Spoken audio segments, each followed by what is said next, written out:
Miarabantsika rehetra amin'ny anaran'ny Tompo. Mbola tena tianao Andriamanitra. Izay indray havana no lohatenin'ity video manaraka ity. Marobentsika no misalasalany amin'izany fitiavan'Andriamanitra izany. Asa mety nisy zavatra natao tany amin'ny lasa izay mitamberina mandrakariva ao anatin'ny saitsika ka tena mahatonga antsika eritreritra hoe tena tsy hisy dikany intsony aty ao anatrehan'Andriamanitra. Lasa misy fanamelohan-tena foana. Na koa hoe mety misy zavatra nitranga teo amin'ny fiainanao dia tena mieritreritra anao hoe za tena niangaran'Andriamanitra, adinon'Andriamanitra, tsy tian'Andriamanitra.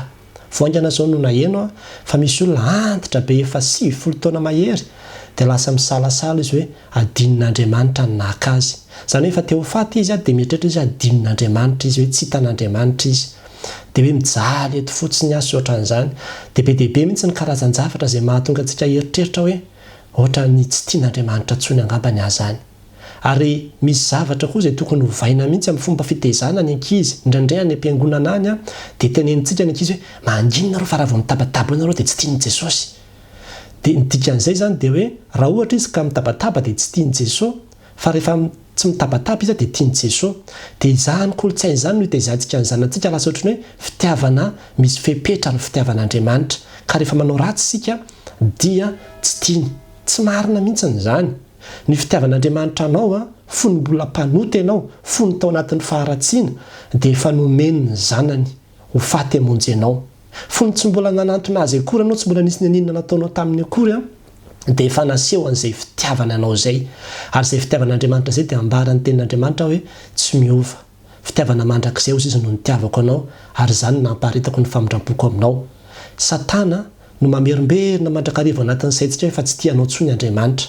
Dia raha vao misalasala ny fitiavan'Andriamanitra io isika dia izay no mahatonga antsika ho tafalatsaka tanteraka anatin'ny fanamelohan-tena dia hoe inona tsony moa izany amiko Andriamanitra rehefa mitodika lamosiny amiko. Tsy marina izany ry havana. Izany no dia te-hiteny aminao fa na inona fahotana vitanao. Na oviana na oviana ny faharetan'izany na firy ny abetsany mbola misy fanantenana ho anao ao amin'Andriamanitra noho izay ilay fitiavan'Andriamanitra, izay fitiavana tsy miova izay. Tsy mbola miova mihitsy ny fitiavana ianao.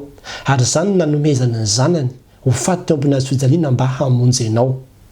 Izany nambaran'ny tenin'Andriamanitra amin'ny Jaona 4:5-12 amin'ny hoe fa toy izao no nitiavan'Andriamanitra an'izao tontolo izao nomeny ny zanany mba tsy ho very izay rehetra mino azy fa hanana fiainana mandrakizay.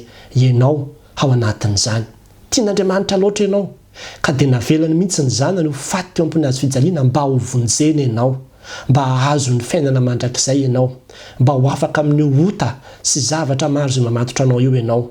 Ny anjaranao dia ny mandray izay fitiavan'Andriamanitra izay. Satria Jesosy Kristy ilay nomeny io ilay pitiavana izay nomen'Andriamanitra antsika. Nanehony ny tena hoe faratapony izany hoe fitiavana antsika olombelona zany. Nanaovany sakrifisy ny zanany teo ambony hazo fijaliana. Dia ny anjaranao dia ny mandray an'izay fitiavan'Andriamanitra izay. Dia manaiky amin'ny finoanany amin'ny hoe Andriamanitra mino afa tianao mino afa tsy mbola miova tokoa ny fitiavanao ary izay finoanao izay no ahatonga anao hitraka satria hoe tian'Andriamanitra. Malala eo himasoka ianao ozy izy, be voninahitra ianao sady tiako no arian'Andriamanitra hitovy endrika aminy ianao. Ary tena olona sarobidy eo anatrehan'Andriamanitra ianao. Manana programany amin'ny fiainanao Andriamanitra. Te hitondra anao any an-danitra izy. Ary izany nanomezany antsika ny zanany dia Jesosy Kristy mba hitondra antsika ho any amin'izany fiainana mandrakizay izany. Fa araka ny ambaran'ny tenin'Andriamanitra hoy Jesosy amin'ny hoe izao no lalana sy fahamarinana ary fiainana. Tsy misy mankany amin'ny ray afa-tsy amin'ny alalako. Dia ny anjaranao izany amin'ity andro an'io ity dia ny mandray an'io fitiavan'Andriamanitra io. Ekeo ny fitiavan'Andriamanitra. Ekeo tsotro izao amin'ny finoana fotsiny. Dia meteza anala izay mety endrika fanamelohan-tena rehetra ao anatinao. Fa mbola fotoana ny fahasoavana izao. Mbola fotoana ny famindram-po izao. Mbola fotoana ny famelan-keloka izao. Na oviana antsika manantony ao anatrehany. Dia mbola mahazo famindram-po foana. Aza misalasala mihitsy. Aza mieritreritra mihitsy hoe ka zany vao zao vao maly mihitsy any nanao zavatra ohatran'izao, zavatra mamofady be dia ahoana moa hoe tonga dia azoko famelan-keloka eo. Tena mahazo famelan-keloka ianao androany. Raha manantona ny Tompo. Ary mahatonga mbola hitanao izao video izao dia mbola fitiavan'Andriamanitra anao. Averiketo matetika ny tenin'Andriamanitra ny amin'ny hoe raha miaiky ny fahotantsika isika dia mahatoky sy marina izy. ka manadio antsika ho afaka amin'ny tsy fahamarinana rehetra. Vonina ny tompo amela heloka anao, vonina izy ampiseho aminao le Mahandriamanitra fitiavana azy, fa itsika no misalasala, itsika no tsy mino, itsika no mieritreritra an'Andriamanitra ho tahaka ny olombelona ka hoe rehefa nanao zavatra indray mandeha indroa ve tsy ho leo amin'izay, tsy mbola leo anao Andriamanitra. Ary zany no mbola antony isiany izao pejy marika 16-15 izao. Ilazan'Andriamanitra aminao ny fitiavana ianao, dia tena le fitiavana tanteraka, le fitiavana tsy nohony amin'ny hoe satria ianao nanao ny tsara, na hoe satria ianao zao fa fitiavana tsotro izao fotsiny. Tsy miangatra Andriamanitra, tsy misy hoe ity olona ity tiany kokoa, fa mitovy daholo ny fitiavan'Andriamanitra ny olona rehetra, mitovy. Ary mila manaiky an'izany tsika, mila mandray an'izany fahasoavana lehibe izay omen'Andriamanitra antsika izany tsika amin'io fitiavan'Andriamanitra io. Rehefa tena manantona azy ianao vonina izy, ary rehefa ela izy ny andro ianao, anio meteza anantona azy. Ho an'Andriamanitra ny voninahitra. Amen.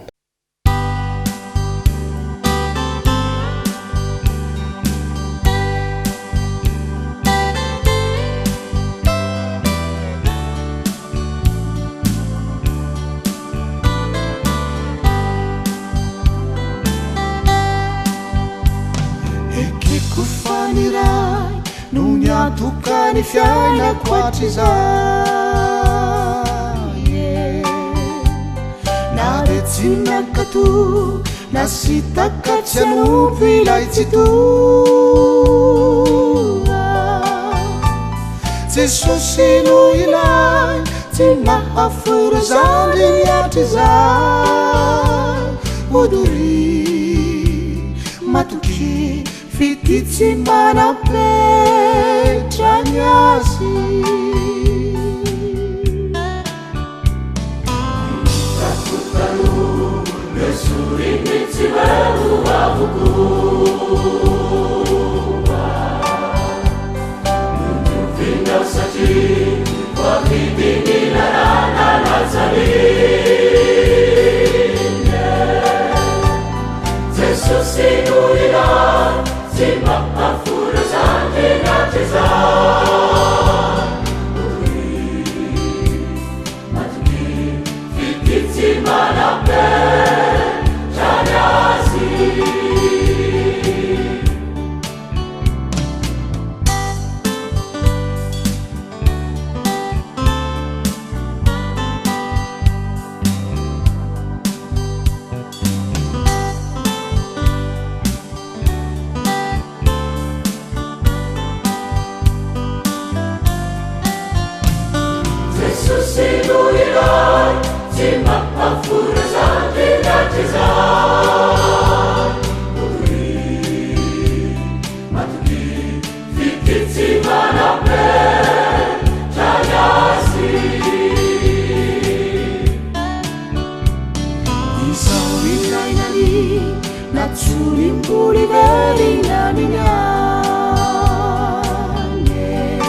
Try